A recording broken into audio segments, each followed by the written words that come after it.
ক্রিকেটারদের ভিন্নধর্মী প্র্যাকটিস ঘরোয়া টুর্নামেন্টে ভালো করেও কেন ক্যাম্পে নেই জানতে চান নাইম শেখ।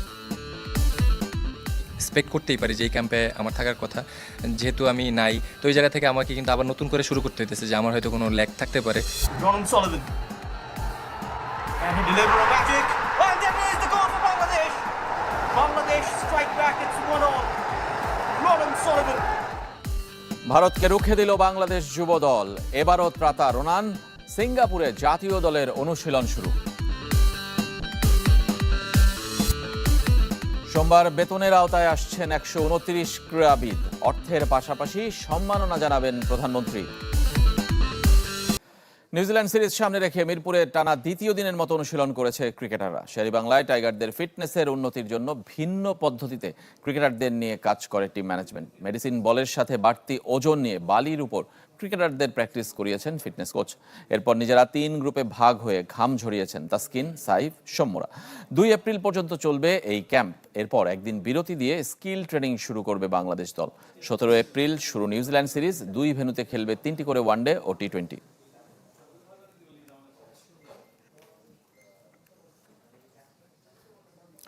ঘরোয়া লিগে ভালো পারফরমেন্স করেও সুযোগ হয়নি বিসিবির কন্ডিশনিং ক্যাম্পে। কি কারণ আর কোথায় উন্নতির প্রয়োজন, উত্তর জানা নেই নাইম শেখের। তবে বাস্তবতা মেনে সুযোগের অপেক্ষায় এই ওপেনার। দলীয় অনুশীলনের চেয়ে ব্যক্তিগত প্রস্তুতির ঘাটতি তুলে ধরেছেন নাইম। এক্সপেক্ট করতেই পারি যে এই ক্যাম্পে আমার থাকার কথা, যেহেতু আমি নাই, তো ওই জায়গা থেকে আমাকে কিন্তু আবার নতুন করে শুরু করতে হইতেছে যে আমার হয়তো কোনো ল্যাগ থাকতে পারে। আক্ষেপ আর হতাশার গল্প। সবশেষ পিসিএল ওয়ানডে ফরম্যাটে সেরা ক্রিকেটার নাইম শেখ, অথচ জাতীয় দলের কন্ডিশনিং ক্যাম্পেই সুযোগ হয়নি তার। একটা ম্যাচ আপনি যখন বুঝবেন যে একটা ম্যাচে আপনার জন্য 3 ফরম্যাটে 37 ক্রিকেটারকে 3 গ্রুপে ভাগ করেছে বিসিবি নির্বাচক প্যানেল।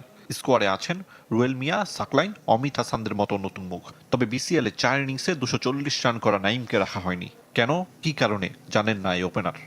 নাই, এখন না থাকার রিজনটা জানতে পারলেও ভালো হতো। এটা তো আমার কল না, বা আমি এক্স্যাক্টলি বলতে পারবো না জিনিসটা যে আমি কেন নাই বা রিজনটা কি। এটা সিলেক্টরদের ব্যাপার। জাতীয় দলে অনিয়মিত নাইম শেখ, পর্যাপ্ত সুযোগ না পাওয়া ও বাদ পড়ার ঘটনা তার ক্যারিয়ারে নতুন কিছু নয়। অবশ্য কারোর প্রতি কোনো অভিযোগ নেই এই ক্রিকেটারের। তবে দলীয় অনুশীলনের চেয়ে ব্যক্তিগত প্রস্তুতির ঘাটতি তুলে ধরলেন। 4 বছরে আমি ম্যাচ খেলছি মনে হয় বাংলাদেশ টিমে 5টা বা 6টা। ন্যাশনাল টিমের এরকম ইনভায়রনমেন্টে করা যায়, এটার মতন অপরচুনিটি, মানে গোল্ডেন অপরচুনিটি কোনো কিছুতে আপনি একা একা যতই ট্রেনার যত কিছুই মেনটেন করেন, ওই স্ট্যান্ডার্ড কিন্তু হয় না। কন্ডিশনিং ক্যাম্পে নাইমকে না রাখার কারণ জানতে চাওয়া নির্বাচক প্যানেলের কাছে। বর্তমান কমিটির প্রধান হাবিবুল বাশার দায় চাপালেন পুরো কমিটির উপর। টিমটা যখন দেওয়া হয় প্রিভিয়াস লিস্টেড কমপ্লিট ছিল, তারা টিমটা দিয়ে গেছে। আমরা তো আসলে জয়েন করার পরে আমি একটা আর আমাদের সাথে আসলে অফিসিয়ালি তো আমরা আসলে জয়েন করি না। যোগাযোগ করা হলে আনুষ্ঠানিকভাবে কারণ ব্যাখ্যা করতে নারাজ সাবেক প্রধান নির্বাচক কাজী আশরাফ হোসেন। আরিফুল ইসলাম, চ্যানেল 24, ঢাকা। বিপিএল শেষ হয়েছে বেশ কদিন হলো। বাকি দলগুলো পারিশ্রমিক পরিশোধ করলেও 3 কোটি টাকা এখনো বকেয়া ঢাকা ক্যাপিটালসের। এই সপ্তাহের মধ্যে না দিলে অ্যাকশনে যাওয়ার ঘোষণা দিয়েছেন বিপিএল গভর্নিং কাউন্সিলের সদস্য সচিব ইফতেখার রহমান মিঠু। আজকে 60 দিন হয়ে গেছে, এটা ধৈর্যর একটা লিমিট আছে। সো আমরা অ্যাকচুয়ালি এই উইকেই আমরা একটা অ্যাকশনে চলবে। আমাদের কাছে ওনাদের 5 কোটি টাকার ব্যাংক গ্যারেন্টি আর 5 কোটি টাকার চেক আছে। সো সুতরাং ওনারা যদি এর মধ্যে আজকালকের মধ্যে টাকা না দেয় তাহলে তো আমাদের অন্য পন্থায় যেতেই হবে, আমাদের আর উপায় নেই। ফুটবলের খবর। সাফ অনূর্ধ্ব 20 চ্যাম্পিয়নশিপ ভারতকে রুখে দিয়েছে বাংলাদেশ। 1-1 গোলে ড্র করে গ্রুপ রানার্স আপ হয়েছে যুবারা। মালদ্বীপের মালেতে ম্যাচের শুরু থেকেই বাংলাদেশ আক্রমণ করে খেলে, ভারতের রক্ষণে ভয় ধরায়। আশিকুর রহমানের হেড অল্পের জন্য ক্রসবারের উপর দিয়ে যায়। কিছুটা ধারার বিপরীতে 17 মিনিটে পিছিয়ে পড়ে বাংলাদেশ। কর্নার থেকে দারুণ হেডে ভারতকে এগিয়ে দেন বিশাল যাদব। উত্তেজনাপূর্ণ ম্যাচে প্রথমার্ধের 11 মিনিটে ইনজুরি টাইম দেন রেফারি, যার সিদ্ধান্তে অসন্তোষ দেখিয়ে লাল কার্ড দেখেন ভারতের গোলরক্ষক কোচ সন্দীপ নন্দী। আর বাংলাদেশও ম্যাচে ফেরায় সমতা। রোনান সুলিভানের কর্নার থেকে প্লেসিং শটে আব্দুল রিয়াদ ফাহিম বল জালে জড়ান। প্রথম ম্যাচে 2 গোল করা রোনান দ্বিতীয় ম্যাচেও বাংলাদেশেরই ত্রাতা। আর তার ভাই ডেকলান এই ম্যাচেও মাঠে নামেননি। দ্বিতীয়ার্ধে বাংলাদেশকে বাঁচান গোলরক্ষক ইসমাইল। ম্যাচ ড্র করায় 2 দলের পয়েন্ট সমান 4। গোল ব্যবধানে এগিয়ে গ্রুপ চ্যাম্পিয়ন ভারত। বুধবার সেমিফাইনালে বাংলাদেশের প্রতিপক্ষ নেপাল। আর আরেক সেমিতে ভারত ভুটান মুখোমুখি হবে। no elevation.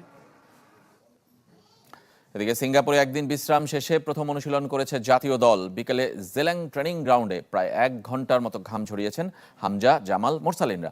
এদিন ভিয়েতনামের বিপক্ষে ম্যাচের ভুল নিয়ে কাজ করেছেন হেড কোচ হাভির কাবরেরা। বাংলাদেশের মতো আবহাওয়া হওয়ায় মানিয়ে নিতে সমস্যা হচ্ছে না ফুটবলারদের। তবে এই ম্যাচ জিতে শেষটা ভালো করতে চায় পুরো দল। মূল পর্ব থেকে ছিটকে গেলেও পয়েন্ট টেবিলের 2-এ থাকার লক্ষ্য লাল সবুজের প্রতিনিধিদের। ভিয়েতনাম র্যাঙ্কিংয়ে ভালো দল হওয়ায় কঠিন চ্যালেঞ্জের মুখোমুখি হয়েছিলেন কাবরেরা। তবে তা ভুলে সিঙ্গাপুর ম্যাচে জয় ভিন্ন কিছুই ভাবছেন না তিনি।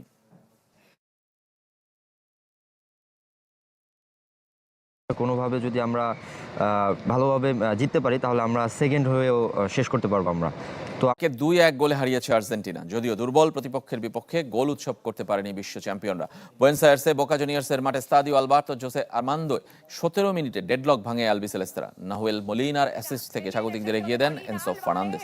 32 মিনিটে ব্যবধান দ্বিগুণ করেন নিকো পাজ। বিরতির পর তার বদলি হিসেবে মাঠে নামেন লিওনেল মেসি। তবে স্কোর শিটে নাম তুলতে পারেননি এলেমটেন। আর একাধিক পরিবর্তন এনেও লিড বাড়াতে পারেনি লিওনেল স্কালোনির দল। উল্টো অতিরিক্ত সময়ে মাউরিতানিয়ার হয়ে ব্যবধান কমান এথমানে। বিশ্বকাপের আগে 1 এপ্রিল জাম্বিয়ার বিপক্ষে শেষ ম্যাচ খেলবে বর্তমান চ্যাম্পিয়ন আর্জেন্টিনা।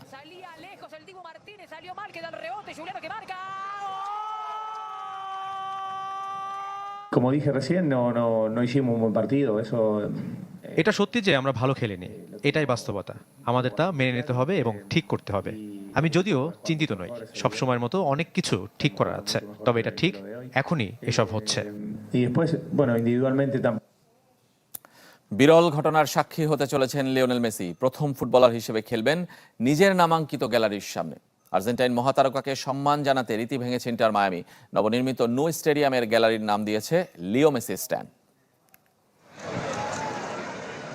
তিনি জীবন্ত কিংবদন্তি, তাই নিয়মের ব্যতিক্রম তার জন্যই প্রযোজ্য। ইন্টার মায়ামিও সে কাজটাই করেছে। নতুন নো স্টেডিয়ামের সেরা গ্যালারির নামকরণ করেছে সেরা তারকা লিও মেসির নামে। এমএলএসের অখ্যাত ইন্টার মায়ামিকে বিখ্যাত করেছেন আর্জেন্টাইন জাদুকর। মাত্র 8 বছরের পুরনো ট্রফিশূন্য ক্লাবটিকে উপহার দিয়েছেন এমএলএস কাপ, সাপোর্টার্স শিল্ড ও লিগস কাপ শিরোপা। গেল 3 বছরে নিজেকে নিংড়ে দিয়েছেন এলেমটেন। 94 ম্যাচের যুক্তরাষ্ট্র ক্যারিয়ারে 82 গোল ও 53 অ্যাসিস্ট তার। তাই তো রীতি ভেঙে বর্তমান খেলোয়াড়ের নামেই গ্যালারির নামকরণ করেছে ক্লাবটি। বর্তমান চেজ স্টেডিয়ামের মায়া ভুলে 4 এপ্রিল নতুন নো স্টেডিয়ামে যাত্রা শুরু হবে মেসি ও ইন্টার মায়ামির। প্রতিপক্ষ অস্টিন এফসি। ফ্রিডম পার্কে অবস্থিত স্টেডিয়ামের আসন 26,700। বর্তমান পিঙ্ক স্টেডিয়ামের চেয়ে যা 1,000 বেশি। তবে আধুনিকতা, সৌন্দর্য আর প্রযুক্তির সংমিশ্রণে সমর্থকদের সেরা আতিথেয়তা দিতে চায় ডেভিড বেকহামের দল। অতীতের পারফরম্যান্সের বিবেচনায় সম্মান জানানোটা রীতি হলেও মায়ামি তাদের বিবৃতিতে জানিয়েছে বর্তমান অবদানের জন্য তারা কৃতজ্ঞ। এর আগে গত বছর জুনে আর্জেন্টিনায় মেসির শৈশবের ক্লাব নিউওয়েলস ওল্ড বয়েজ তার নামে গ্যালারির নামকরণ করেছিল। শফিউদ্দিন শাওন, চ্যানেল 24। দেশের ক্রীড়াঙ্গনে নতুন যুগের সূচনা হচ্ছে সোমবার। প্রথমবার সরকারি পর্যায়ে জাতীয় ক্রীড়াবিদদের বেতনের আওতায় আনা হচ্ছে। 129 ক্রীড়াবিদকে ক্রীড়া কার্ড তুলে দিবেন প্রধানমন্ত্রী তারেক রহমান। একই সঙ্গে দেওয়া হবে সম্মাননা। মাসিক বেতনের পরিমাণ না জানালেও তা প্রত্যাশার চেয়েও বেশি হবে বলে জানিয়েছেন ক্রীড়া প্রতিমন্ত্রী আমিনুল হক। সরকারিভাবে বেতন কাঠামোর আওতায় ক্রীড়া হলে পেশা, পরিবার ভাবে ভরসা, এই স্লোগান বাস্তবের মুখ দেখতে যাচ্ছে। বর্তমান সরকারের নির্বাচনী ইশতেহার অনুযায়ী বেতন কাঠামোর আওতায় আসছেন বিভিন্ন ডিসিপ্লিনের ক্রীড়াবিদরা। তবে ক্রিকেট বোর্ড স্বনির্ভর হওয়ায় ক্রিকেটাররা তালিকার বাইরে থাকছেন। পেশা হিসেবে বেছে নেওয়া যায়। সোমবার প্রধানমন্ত্রী তারেক রহমান যার উদ্বোধন করবেন। প্রাথমিকভাবে 129 ক্রীড়াবিদকে দেওয়া হবে ক্রীড়া কার্ড। বেতনের পাশাপাশি তাদের সম্মাননা দেবে সরকার। তবে সরকারের লক্ষ্য 500 জনকে বেতন কাঠামোয় আনা। যারা বেতনের আওতায় আসবেন 4 মাস পর পর তাদের পারফরমেন্স মূল্যায়ন করা হবে। 30শে মার্চ আমরা যে সকল ক্রীড়াবিদরা সেখানে সেদিন থাকবেন তাদেরকে আমরা বেতন কাঠামোর আওতায় আনছি। 4 মাস পর পর আমরা রিভিউ করে তারা যদি তাদের সেই পারফরমেন্স ধরে রাখে তারা কন্টিনিউ করবে। যদি কেউ তাদের পারফরমেন্স থেকে সরে যায় তখন তারা বাদ পড়ে যাবে। সবার জন্য সমান বেতন, তবে তার অঙ্কটা ঘোষণা করেননি ক্রীড়া প্রতিমন্ত্রী। প্রধানমন্ত্রীর জন্য তুলে রেখেছেন। মানে আমরা যে ক্রীড়া ভাতাটি প্রদান করব প্রত্যেকটি খেলোয়াড়দেরকে, এটি হয়তো আপনারা এতটাই চিন্তা করেন নাই যেটা আমাদের মাননীয় প্রধানমন্ত্রী চিন্তা করেছেন খেলোয়াড়দের জন্য। 20 ডিসিপ্লিনের 129 ক্রীড়াবিদের মধ্যে আছে সাফুরসাল জয় নারী দল। এছাড়া কাবাডি, ভলিবল সহ বিভিন্ন ডিসিপ্লিনের খেলোয়াড়রা পাবেন সম্মাননা। সরকারের উদ্যোগকে ক্রীড়াঙ্গনে নতুন দিনের সূচনা হিসেবে দেখছে ফেডারেশনগুলো। ক্রীড়াকে পেশায় পরিণত করা থেকে শুরু করে এই অ্যাওয়ার্ডের উদ্যোগ, এই ভাতার উদ্যোগ, এই প্রত্যেকটা উদ্যোগকে সাধুবাদ জানাই এবং স্বাগতম জানাই এবং একই সাথে ধন্যবাদ জ্ঞাপন করি আমাদের মাননীয় প্রধানমন্ত্রী এবং মাননীয় প্রতিমন্ত্রী মহোদয়কে দুজনকেই। যে এইভাবে স্ট্রাকচার প্ল্যান যদি থাকে, দায়িত্বপ্রাপ্ত যারাই আসবেন, যারাই করবেন, এটাকে ফলো আপ করবেন এবং এই ধারাবাহিকতা যদি ধরে রাখতে পারেন, বাংলাদেশের কাবাডি বিশ্বের দরবারে আবার সেই সিলভার গোল্ডের যে একটা আওয়াজ এটা থাকবে। সোমবার তেজগাঁওয়ে প্রধানমন্ত্রীর কার্যালয়ে হবে আনুষ্ঠানিকতা।